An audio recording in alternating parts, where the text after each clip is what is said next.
All right, let's talk about being bored, and specifically being bored as a kid.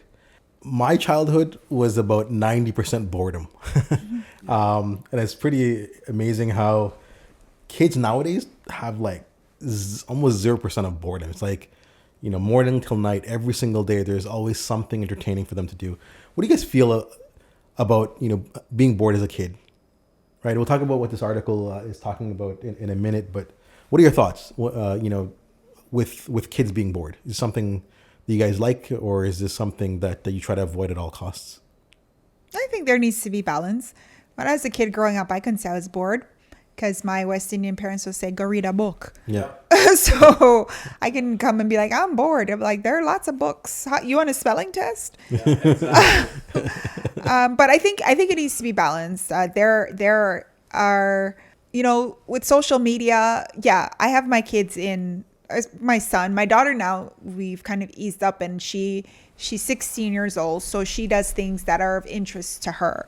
My son just turned 12, but he has many interests, so we try to feed those interests because he's a really talented kid, and you want to keep him busy and engaged because, especially with like boys, if they're bored, they tend to do silly things, and then as they become teenagers, that's where you can see that they start to get into trouble, right? And raising like a boy who's a visible minority, like you just want them to be occupied so they don't do silly things and get into trouble. Exactly.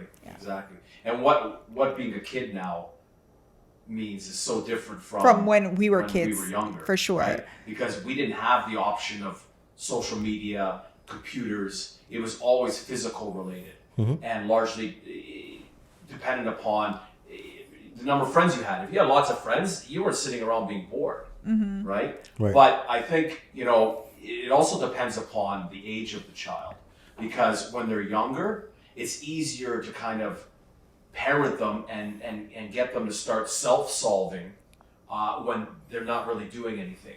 Also, what would interest you right now in doing, right? And so that kind of thing leads to when they're older, they're able to start to make those kinds of decisions on their own, right? But the tendency now is to overprogram them, which can lead to all kinds of other issues later on in life, right? If it's something that doesn't work for your child. It's so specific because some children thrive on program morning, noon, and night, right? That's the group probably where we get professional athletes, because they start young, and I'm not saying it's right or wrong, but it has to be developed in relationship to the child you have. Right. Some kids don't respond well to being micromanaged and programmed every second, and they need some downtime. Sure. I think in general, kids need a little bit of downtime, and then you parent them to try and help them use that downtime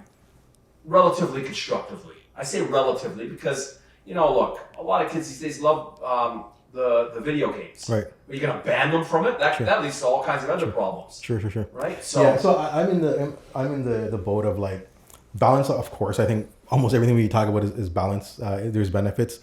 I think my fear is right now there's only one-sided, which is nothing in the pie is about boredom and making up games and being creative.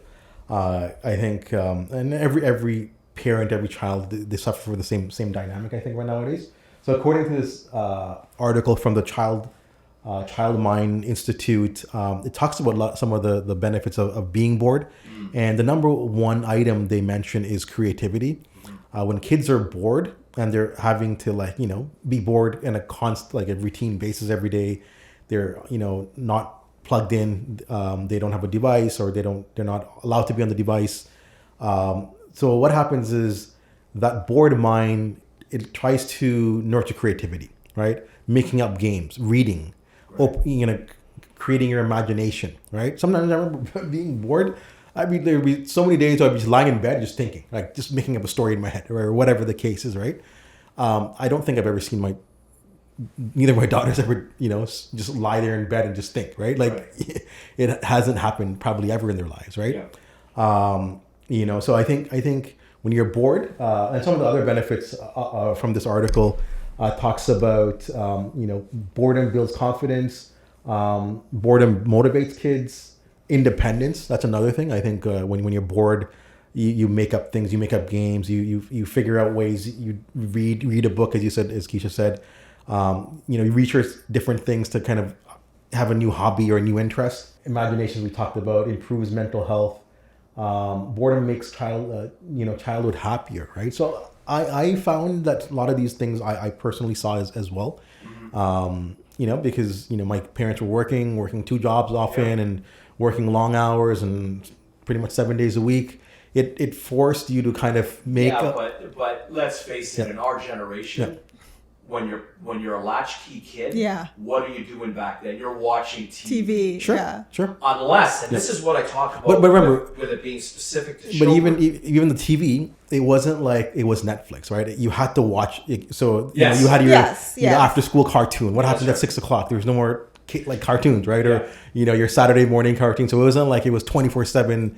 So when you're bored, oh shoot, I don't have any cartoons now, right? Oh, it's raining outside. I can't go biking. What I'm gonna do? Let me look into the animal hobby or whatever, right? You find things to kind of keep you entertained, right? The seeking of your own entertainment, made you a little bit more creative and use your imagination. But keep going. In a lot of cases,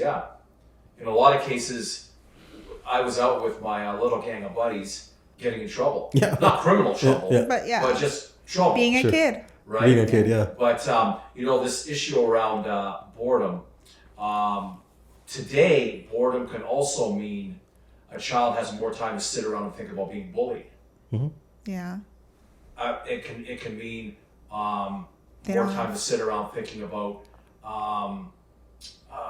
other unpleasant experiences that we didn't have to really deal with as kids, because once again, the social media aspect of it wasn't in our lives. So once again, you gotta really figure out for your own child how much boredom is needed, if any. I'm not saying I would probably never agree with that as extreme as that, if any. I think, I wouldn't say some kids, from the time they're small, they're driven to do something. Sure. It's a very small minority. Sure. But those kids will be running morning, noon, and night. And it might not necessarily be a bad thing for them. Mm-hmm. They could thrive on that. Sure. Right? But that's what I'm saying. You got to really look at the child and see how much boredom is good for them. Sure. I agree. Some downtime to foster creative, out of the box thinking on what I can do to pass the time is a good thing. Mm-hmm. That can only reap benefits as an adult, but it's how it's done when you're younger. Sure. Right. Keisha, last word is on the topic. As to whether it's good for a child to be bored, I agree with what Jason's saying. Having downtime is important. But with my son, when we say, oh, no device, you have all these other toys that you go figure out something to do with them. So where he's making his Lego. So I do think it is good for their mind, but I can't compare me being bored when I was a child, however many years ago, to my children being bored now as children. I'm not experiencing the same childhood they're experiencing. We're growing up in a totally different time. And I think because of the internet and the quick access to information, it's really hard for them to actually be bored. And that's just the world that we live in. Yep.